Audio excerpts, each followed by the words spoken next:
Sophie Pantel, donc vous êtes satisfaite, vous êtes élue, il n'y a pas eu, c'est pas vraiment une surprise. Non, bah, c'est pas un scoop, hein.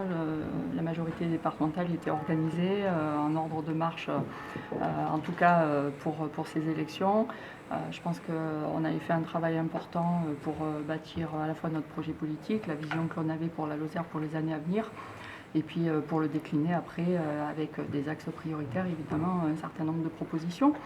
Et c'est avec à la fois notre bilan qui a été reconnu sur le terrain et puis ces propositions que nous sommes partis à la rencontre des Lozériens et Lozériennes. Est-ce que vous avez été surprise que la droite n'a pas présenté de candidat? Non, mais j'ai pas été surprise parce que, bon, vous savez que Jean-Paul Pourquier a eu un souci pendant la campagne, donc je l'avais eu au téléphone plusieurs fois. Et là, je l'avais appelé pour qu'on prépare la séance, donc voilà, bon, je savais qu'il ne présenterait pas de candidat. Bon, après, ça aurait. Enfin voilà, bon, c'était évidemment leur choix si ça aurait pu, mais bon, ça changeait rien sur le fond. Et je pense que, en tout cas, c'est comme ça qu'ils l'ont exprimé ensuite, hein, en présentant plein de candidats, c'était aussi une volonté de pouvoir être constructif et travailler ensemble. Donc voilà. Vous avez un sentiment de fierté aujourd'hui? Moi, j'ai un sentiment de fierté d'avoir, pour les 6 années écoulées, hein, je pense que même s'il n'y a jamais rien de parfait dans la vie et qu'on n'a pas forcément pu réaliser tout ce qu'on avait, ce qu'on aurait souhaité faire, en tout cas, moi j'ai été très heureuse quand on a fait du porte-à-porte et je suis allée sur tous les cantons, donc du bon retour et de la reconnaissance des Lozériens et des Lozériennes, donc ça je pense que c'était important.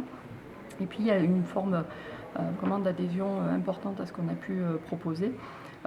Et moi, je suis ravie d'avoir pu, en tout cas, contribuer à faire élire des candidats qui n'étaient pas forcément les plus connus, mais qui se sont inscrits dans cette dynamique. Et voilà, je pense qu'on a fait une belle campagne sur le fond et sur les idées.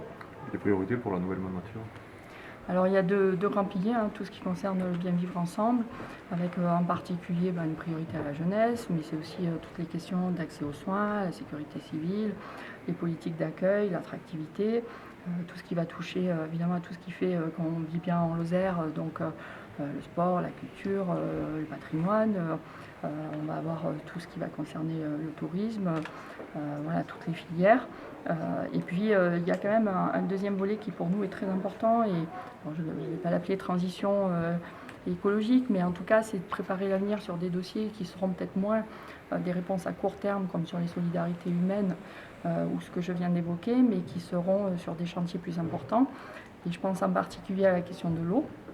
Donc là on a une feuille de route importante qui avait été définie lors du précédent mandat et de manière co-construite avec les acteurs. On a également tout ce qui va concerner un projet d'alimentation territoriale, le PAT. Voilà, on est aussi sur le champ de la question de l'énergie, de l'éducation à l'environnement. Sur le logement, on va de nouveau avoir un plan très important et en lien avec la résorption de la précarité énergétique. Voilà, je pense qu'on est sur des thématiques qui doivent permettre au département de s'inscrire à la fois dans la modernité, de répondre à des besoins immédiats et parfois personnels de la part des Lozériens et des Lozériennes, mais aussi de pouvoir avancer sur les infrastructures, évidemment en maintenant un bon budget sur les routes, mais aussi en terminant une infrastructure fibre que l'on est en train de déployer.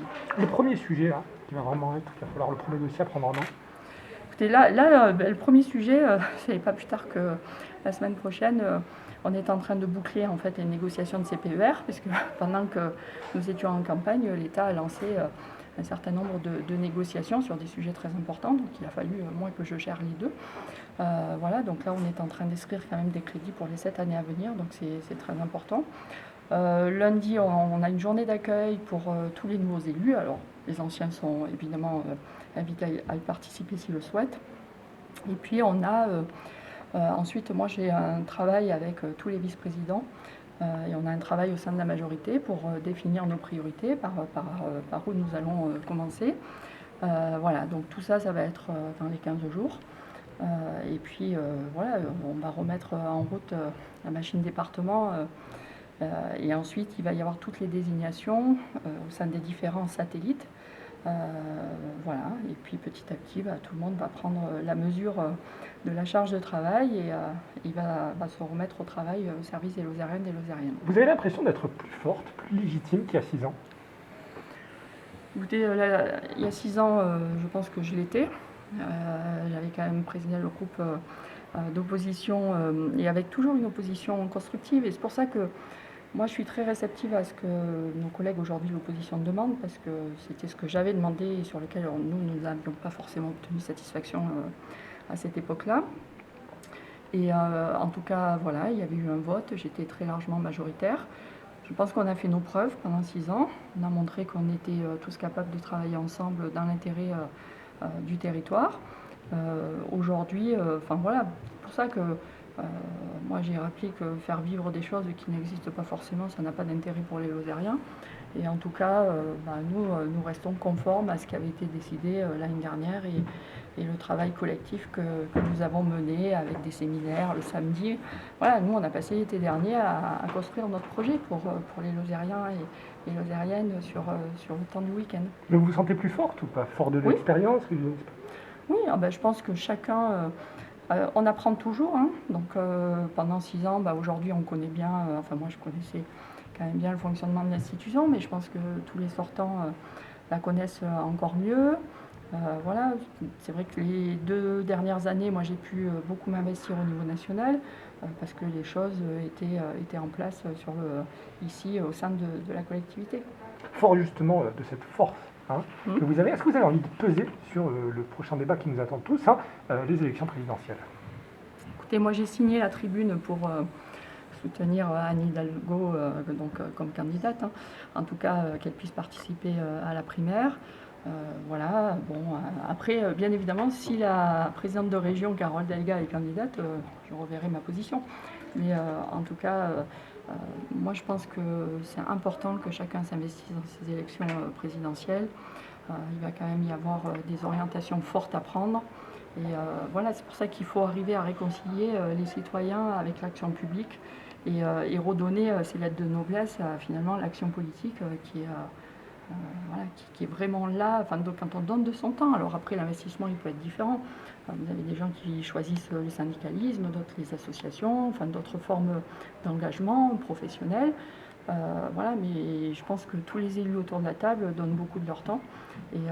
Et à minima, voilà, il doit y avoir un minimum de respect des personnes. Avoir regardé le département à gauche, vous pensez que ça va vous permettre de peser justement dans le débat national et au niveau des instances nationales? Regardez ce que j'ai fait moi en Lozère. Écoutez, moi en tout cas au sein de l'ADF, je peux vous dire que j'ai pris toute la place que je pouvais prendre. Enfin voilà, je suis membre du bureau et c'est vrai que je leur parle de mes politiques de montagne, de la ruralité, de l'hyper-ruralité. Ils connaissent le discours par cœur sur les aménités. On a quand même pesé avec, pas toute seule, avec 5 autres collègues de département. Quand on a réussi à réorienter les critères sur la péréquation horizontale, c'était pas gagné au départ, hein. Beaucoup n'y croyaient pas et finalement on est arrivé à fédérer un certain nombre de départements et c'est nous qui avons emporté le morceau. Donc il y a moyen de se faire entendre si on arrive à trouver des alliés et si on présente les choses non pas en disant nous sommes un département défavorisé, machin. Ça, ce discours-là, passéiste, il est plus audible au niveau national. Par contre, sur ce département, il y a des projets, il y a des acteurs qui ont des envies de création d'entreprises, voilà, et il faut pouvoir les accompagner. Et moi, c'est ce que je dis quand je vais plaider un dossier. Je pense qu'il y a des questions d'égalité sur l'accès aux soins, aux secours, par exemple. Et donc ça, tout le monde doit pouvoir en bénéficier. Et ce que je leur dis, c'est qu'on ne demande pas l'aumône. Parce qu'on amène beaucoup au niveau national, à travers les aménités notamment. Mais on demande simplement un juste retour et un accompagnement, une solidarité nationale. Voilà. Et ce message-là, il est entendu aujourd'hui.